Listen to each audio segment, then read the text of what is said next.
كل نفس ذائقة الموت وإنما توفون أجوركم يوم القيامة فمن زحزح عن النار وأدخل الجنة فقد فاز وما الحياة الدنيا إلا متاع الغرور.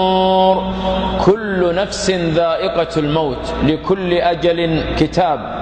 لابد من النقلة أيها الأحبة من هذه الدنيا إلى الآخرة. كم سمعنا من الأخبار، فلان مات، وجارنا القريب مات، وفلانة ماتت، وصاحبنا مات، وأنا وأنت سنكون خبر من الأخبار في يوم من الأيام. كل من عليها فان ويبقى وجه ربك ذو الجلال والإكرام. خطبت الجمعة في يوم من الأيام في مسجد من المساجد، وبعدما انتهيت من الخطبة نزلت وشرعت في الركعة الأولى، ثم قمت وشرعت في الركعة الثانية. لما بلغت أيها الأحبة في سورة الفاتحة في قول الله جل وعلا: إياك نعبد وإياك نستعين،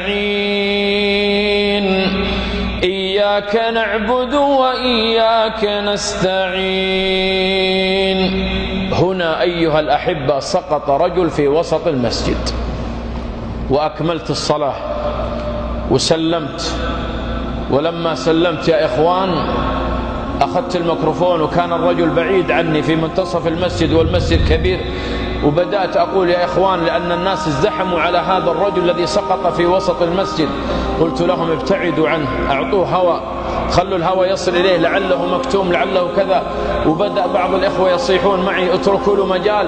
وأخذه بعض الإخوة إلى أقرب مستوصف، وصلوا به إلى الطوارئ، كشف عليه الدكتور، قال: هذا الرجل توفاه الله منذ أن سقط في المسجد. يوم الجمعة يا إخوان وهو متوضئ، يوم الجمعة وهو مغتسل، يوم الجمعة وهو واقف بين يدي الله. فاتصلت، أخذت رقم أخوه، واحد من أخوانه الميت، اسمه محمد، الله يرحمه ويتقبل ويجعلها 100 حسنة.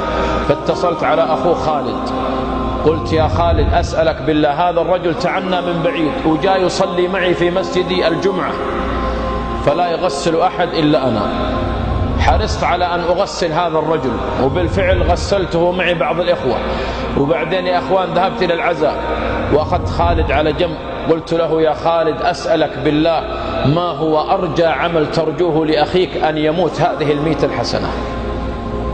فقال خالد: يا شيخ، والله إحنا مجموعة أخوان وفي عندنا أخوات، لكن والله يا شيخ أن محمد هذا أبر واحد بالوالدة، أبر واحد بأمي، كان يمر عليها كثير ما يتركها، كل يوم يتفقد حوائجها، يتفقد كل شيء تحتاجه. يقول من ضمن كلامي، يقول: والله يا شيخ، حتى الشامبو الذي تغسل به رأسها يتفقده، الصابون التي تغتسل بها، المشط الذي تمشط به رأسها، البخور الذي تتبخر به، كل شيء يتفقد الوالدة. يقول: حتى من البن والهيل والقهوة ما يترك عنها شيء، كان بارا بأمه وكانت تدعو له كثير.